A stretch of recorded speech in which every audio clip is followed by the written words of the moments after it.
हामीलाई पनि जुर्ला साहित्य मङ्सिर लागेपछि हामीलाई पनि जुर्ला साहित्य मङ्सिर लागेपछि छोड्नु पर्ला तिमीले माइत मङ्सिर लागेपछि। नमस्कार, म जिआर नेउपाने, मेरो घर चाहिँ माइजोकमाई गाउँपालिका 5 नम्बरबाट सोयाङ हो र मलाई यो सूर्योदय गजल मञ्चले यो दोस्रो पटक होला सायद म यो गजल मञ्चमा दोस्रो पटक सहभागी हुँदैछु र यो रचना वाचन गर्ने अवसर दिनुभयो गजल मञ्चलाई म धेरै धेरै धन्यवाद प्रकट गर्न चाहन्छु र म गजलपट्टि नै लाग्नु होला, समयको पाबन्दीलाई पनि मध्यनजर गर्दै। साह्रै राम्रो छ तपाईलाई नै छ। मङ्सिर जान आँटो, अब 2-3 दिन बाँकी छ सर। यो साल हामीले प्रकाश सरलाई छोड्यौं। सर जिन्दाबाद भनौँ न। गजल नै सुरु गरेँ। नसोध मलाई मेरो ठेगाना, म विस्थापित भएको छु। कहिलेदेखि सर? आउँछ सर, अब आइहाल्छ सर। नसोध मलाई मेरो ठेगाना, म विस्थापित भएको छु। जसको दिलमा घर बनाए त्यही अपहेलित भएको छु। नसोध मलाई मेरो ठेगाना, म विस्थापित भएको छु। जसको दिलमा घर बनाए त्यही अपहेलित भएको छु। यस्तो ठाउँमा बहस भयो, यस्तो ठाउँमा बहस भयो जहाँ बोली करोडौँका, यस्तो ठाउँमा बहस भयो जहाँ बोली करोडौँका। सत्य वचन कौडी हुँदा आफै लज्जित भएको छु। नसोध मलाई मेरो ठेगाना, म विस्थापित भएको छु। जसको दिलमा घर बनाए त्यही अपहेलित भएको छु। आकाशलाई थुक्यो भने, आकाशलाई थुक्यो भने के होला त जानेकै हो। आकाशलाई थुक्यो भने के होला त जानेकै हो। मन्दिर छिरेर फुल चढाए बरु दूषित भएको छु। नसोध मलाई मेरो ठेगाना, म विस्थापित भएको छु। जसको दिलमा घर बनाए त्यही अपहेलित भएको छु।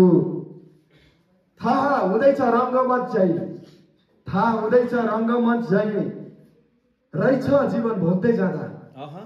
थाहा हुँदैछ रङ्गमञ्च झै रहेछ जीवन भोग्दै जाँदा।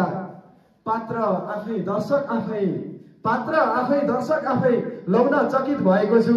नसोध मलाई मेरो ठेगाना, म विस्थापित भएको छु। जसको दिलमा घर बनाए त्यही अपहेलित भएको छु।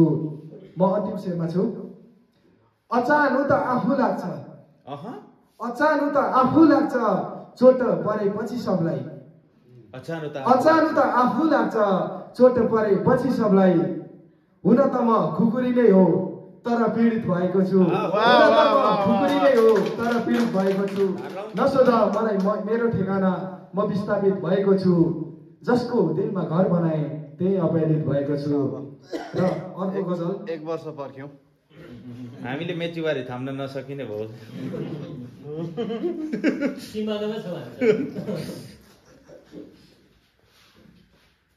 यस्तै जाओस् है, यस्तै जान्छ सर। अब होइन यो साल अलिकति र अर्को पनि जति जति यस्तै छ, पीडादायी नै छ। अब यसलाई मिलाएर बुझिदिनु होला तपाईँहरूले। प्रकाश सरले के गर्नुभयो हामी बुझ्छौँ भयो। गजल सुरु गरे है। पिठ्युमा छुरा गोपी रमाउनेको जमात छ। पिठ्युमा छुरा गोपी रमाउनेको जमात छ।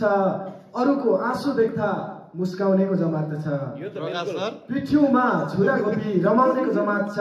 अरूको आँसु देख्दा मुस्काउनेको जमात छ। आफूलाई कमजोर छु देखाउनु हुन्न साथी, आफूलाई कमजोर छु देखाउनु हुन्न साथी। जो छ निर्दो उसैलाई लडाउनेको जमात छ। छुरा गोपी रमाउनेको जमात छ। अरूको आँसु देख्दा मुस्काउनेको जमात छ। अब माया प्रेम अहिले कस्तो हुँदैछ त यो पनि सुन्नु ल। हुन्छ नि। माया प्रेमको खेती रासायनिक भयो अचेल। माया प्रेमको खेती रासायनिक भयो अचेल। अमृत रोपे निबिस फलाउनेको जमात छ। माया प्रेमको खेती रासायनिक भयो अचेल। अमृत रोपे निबिस फलाउनेको जमात छ। पिठ्युमा छुरा गोपी रमाउनेको जमात छ। अरूको आँसु देख्दा मुस्काउनेको जमात छ। हाम्रो देश समृद्ध भयो, हाम्रो देश समृद्ध भयो भन्दै छन् एकातिर। हाम्रो देश समृद्ध भयो भन्दै छन् एकातिर। अर्कोतिर राहदानी थमाउनेको जमात छ। हाम्रो देश समृद्ध भयो भन्दैछन् एकातिर, हाम्रो देश समृद्ध भयो भन्दैछन् एकातिर, अर्कोतिर राहदानी थमाउनेको जमात छ। अन्तिम शेरमा छु म।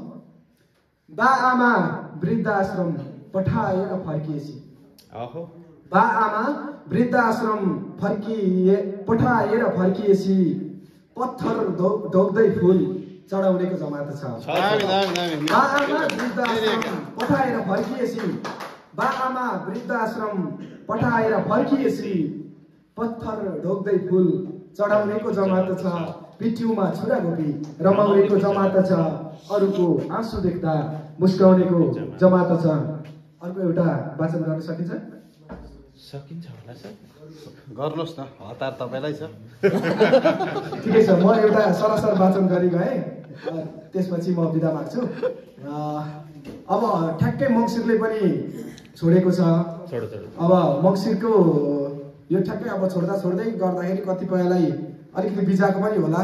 म त्यही सम्बन्धी एउटा गजल थोरै यसैलाई वाचन गर्न चाहे है। हामीलाई भन्दा पनि बिजाको त कसलाई छ जस्तो छ। नि साथी अन्ध परेछ, अन्ध पो। यो गजलले जसरी बिजाको पनि हुन सक्छ।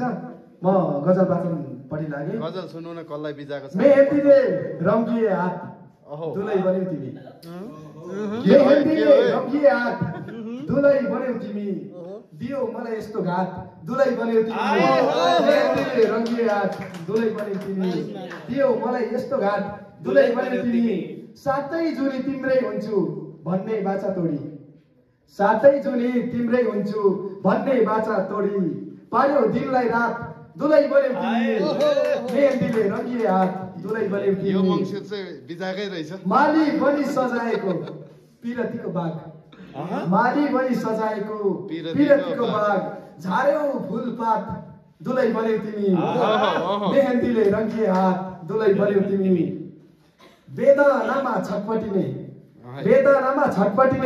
छँदैछु नि म, वेदनामा छटपटिने छँदैछु नि म, खुसी तिम्रै खात दुलै बन्यौ तिमी, मेहन्दीले रङ्गिए हात दुलै बन्यौ तिमी। अन्तिम शेर, सयलमा बितोस् तिम्रो दाम्पत्य जीवन, सयलमा बितोस् तिम्रो दाम्पत्य जीवन, पापी रहेछ प्रेमको जात दुलै बन्यौ तिमी, दुलै बन्यौ तिमी, दियो मलाई यस्तो घात दुलै बन्यौ तिमी, दियो मलाई यस्तो घात दुलै बन्यौ तिमी। धन्यवाद।